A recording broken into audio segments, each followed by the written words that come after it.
Good morning, good evening. Welcome to week 7 of MPAI 600 here at Georgetown University's Applied Intelligence program. Almost done with the course, so just a few announcements to start off. Zoom session. I think we had a good one, not this past week, but the previous week.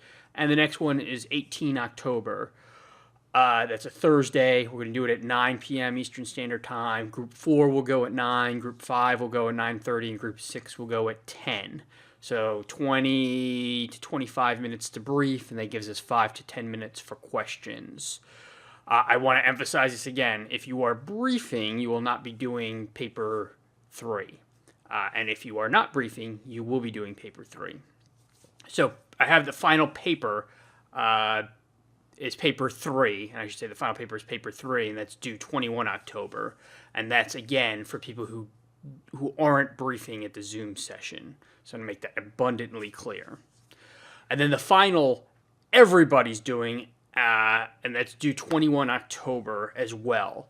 And I've released that today. So you can get a jump start on the final. It's take-home final, open note, open book, but it's not cooperative final. I want to make sure that's clear, and any cheating on the final will result in severe repercussions. So just again, to clear up, just to make sure everyone's on the same sheet of music, Zoom session 18 October is groups 4, 5, and 6 will be briefing. We'll also be doing the job talk that day. The final paper, or also known as paper 3, for those of you who need to write it, is due 21 October. And again, if you were in groups 1, 2, and 3, you need to write it, and that's an individual assignment. The final, everyone is doing the final, and that is due 21 October as well. And I've released that already. So these next 2 weeks are going to be pretty rough. You know, you have the week 7 modules, and then you'll have to really get grinding on the work. Please don't leave it to the last minute. And then I'll also just say course evaluations. Do the course evaluations.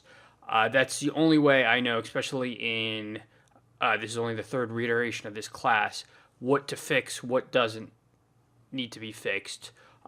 If there's issues with the readings, if some of the readings are too arcane, some of the assignments too arcane, please put that in the course evaluation. Please do the course evaluations as well so we can get feedback.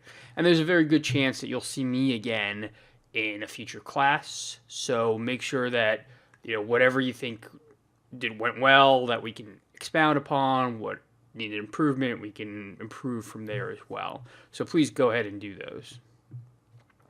So current events. Russia hacking. A couple more indictments were sent out last week, and I know it got lost in the Supreme Court hearing news, but this is one. It's part of your final, so it's important to know. But what I want to focus on is the actual hacking of the Democratic National Committee and of the leadership of the Hillary Clinton campaign, and how it was weaponized through our media and through WikiLeaks to essentially tilt the election. There's a lot in the Mueller investigation. There's a lot out there that some of it's salacious, some of it's tangential, some of it's related to money laundering and other issues.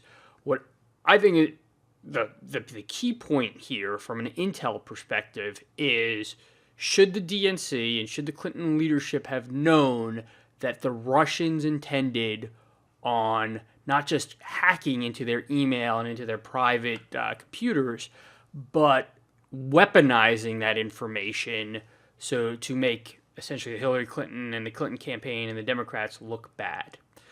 You're going to watch a documentary on it if you choose to do that question, but this goes back to our old paradigm of, you have a threat, but are there reasonable countermeasures to mitigate that? And I argue yes. I argue that the Clintons, the Clinton campaign, and the DNC should have known that the Russians wanted to hack into their material. Russians, Chinese, other state actors have been trying to access political campaigns since the dawn of the digital era. That was known. It was known that the Russians wanted to hack into various elections of Western leaders at the time. That was known, and you'll see it in the documentary for that question. So yes, that was known. The second part of the equation, the mitigation factors to reduce this weren't that hard. Two-factor authentication, which some of you might have on your banks and your email. You put that on the DNC, and you can't do a Russian hacking.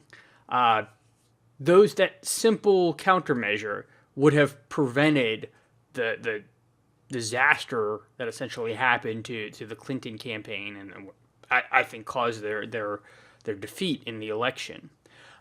So again, my viewpoint is, yes, you had a threat there, and it was known, it was categorized at the time, and you had reasonable risk reduction measures that could have been implemented. I'll let you decide on that, though, if you think that the failure was greater, or you think that it couldn't have been done to prevent the Russian hacking. And before we go into this, I just want to also emphasize, Russian hacking, whether it's hacking the emails or the websites or anything like that, these aren't very sophisticated attacks. These aren't PhD computer science guys behind their keyboard trying to work X's and I's and O's and all that stuff, ones and zeros, to try and defeat the network system. This is basic spear phishing, which is a very unsophisticated technique to get into the DNC servers and to get into John Podesta's email. So I'll let you decide, but I wanted to bring it up because of current events, as well as it's on your final as well. So paper 2, everyone's got theirs back. I'm still going to, a couple of the groups, I still need to get your grades back to you. I'll do that early this week. But if you have the written paper, you should have it back. Again, just a couple of grammatical spelling errors. This is graduate school. I pointed it out on a couple of papers, and sometimes I even just couldn't point it out any further because there was too many. Use the Writing Center. Use the Writing Center at GW. It's there. It's available. It's coming out of your tuition to pay for it. So use that as a resource. Passive voice. A lot of people don't know what passive voice is. The top sentence there, and I don't mean to sound like your English teacher, the top sentence, the boy kicked the ball, is an active sentence. The second sentence, the ball was kicked by the boy, was passive. And you know that because the direct object is ball, kicked is the verb, and boy is the subject. If you have multiple sentences that look like that, you lose the meaning of what you're trying to say. So I know I don't mean to get, again, to English, junior high English class here, but on my papers, I will write out subject, verb, direct object. So I know that's how I cleanse passive voice from my writing. Sometimes it's unavoidable, but I think not many people know what passive voice is, and I just want to make sure everyone's clear on that going forward.